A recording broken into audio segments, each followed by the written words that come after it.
Este podcast é uma gentileza do cartório Fujivara 43 3343 4645, Londrina, Paraná.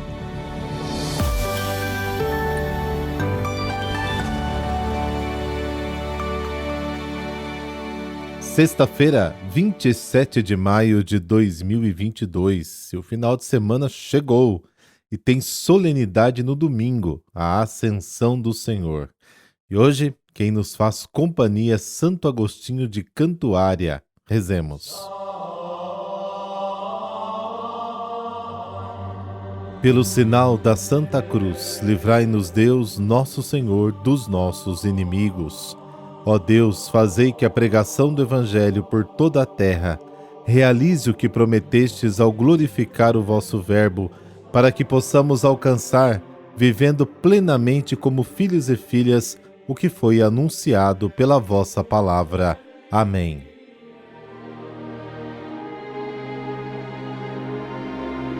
João, capítulo 16, versículos de 20 a 23.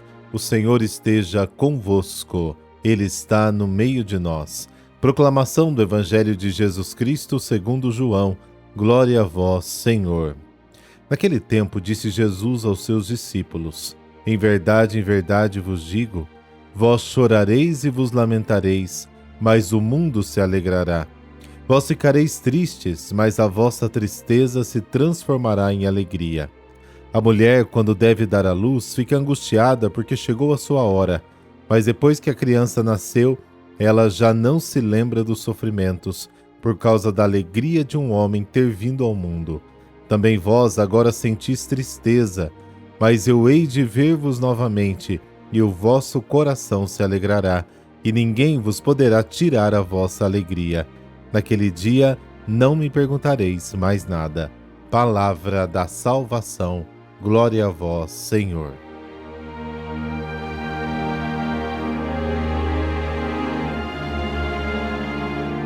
Nestes dias, entre a Ascensão e Pentecostes, os evangelhos do dia serão tirados dos capítulos 16 e 21 do Evangelho de João. Fazem parte do texto chamado Livro da Consolação ou da Revelação que opera na comunidade. Este livro está assim dividido. Tem a despedida dos amigos, o testemunho de Jesus e a oração ao Pai, a obra consumada. O ambiente é de tristeza, expectativa. Tristeza porque Jesus estava se despedindo e a saudade invadindo o coração. Expectativa porque está chegando a hora de receber o dom prometido, o Consolador, que fará desaparecer a tristeza e trará de novo a alegria da presença amiga de Jesus no meio da comunidade. Jesus diz: em verdade vos digo que chorareis e ficareis tristes, mas o mundo se alegrará. Vocês serão afligidos, mas a sua aflição se transformará em alegria.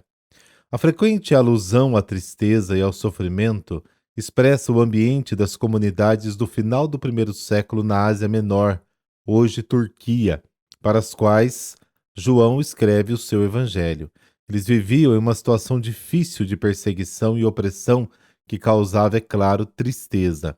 Os apóstolos haviam ensinado que Jesus voltaria mais tarde, mas a parousia, a volta gloriosa de Jesus, não veio na velocidade que eles esperavam, e a perseguição só aumentava. Muitos estavam impacientes. Até quando? Perguntavam. Além disso, uma pessoa suporta uma situação de sofrimento e perseguição quando sabe que o sofrimento é o caminho e a condição para a alegria perfeita. E assim, apesar de ter a morte diante de seus olhos, ele suporta e enfrenta a dor. É por isso que o Evangelho faz uma comparação tão bonita com as dores do parto. Todos entendem essa comparação, principalmente as mães. Quando uma mulher dá à luz, ela fica aflita, porque chegou a sua hora. Mas quando ela dá à luz o filho, ela não se lembra mais da tribulação que ela passou, mas a alegria que veio ao mundo. A dor e a tristeza causadas pela perseguição, mesmo sem oferecer qualquer horizonte de melhora, não são dores de morte, mas dores de parto. As mães sabem tudo isso por experiência.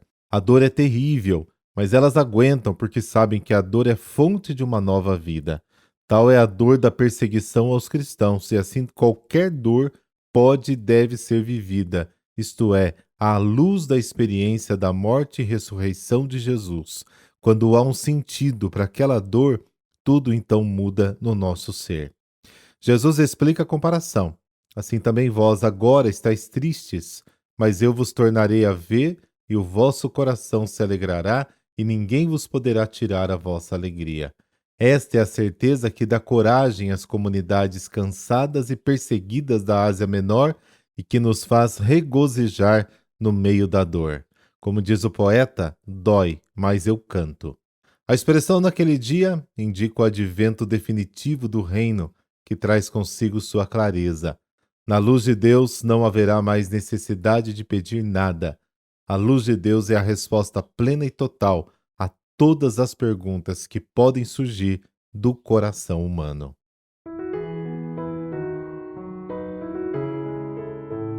Como dito no início, Santo Agostinho de Cantuária.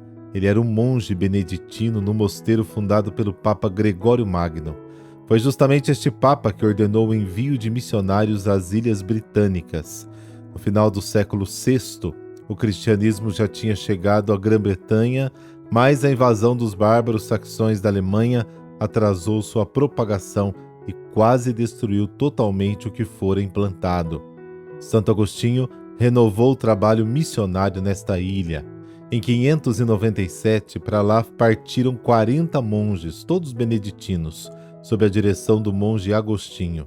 Todos desaconselhavam a missão, mas tendo recebido do Papa Gregório Magno a informação de que a época era propícia, apesar dos perigos, isso porque o rei havia desposado a princesa católica, filha do rei de Paris, ele resolveu corajosamente enfrentar os riscos.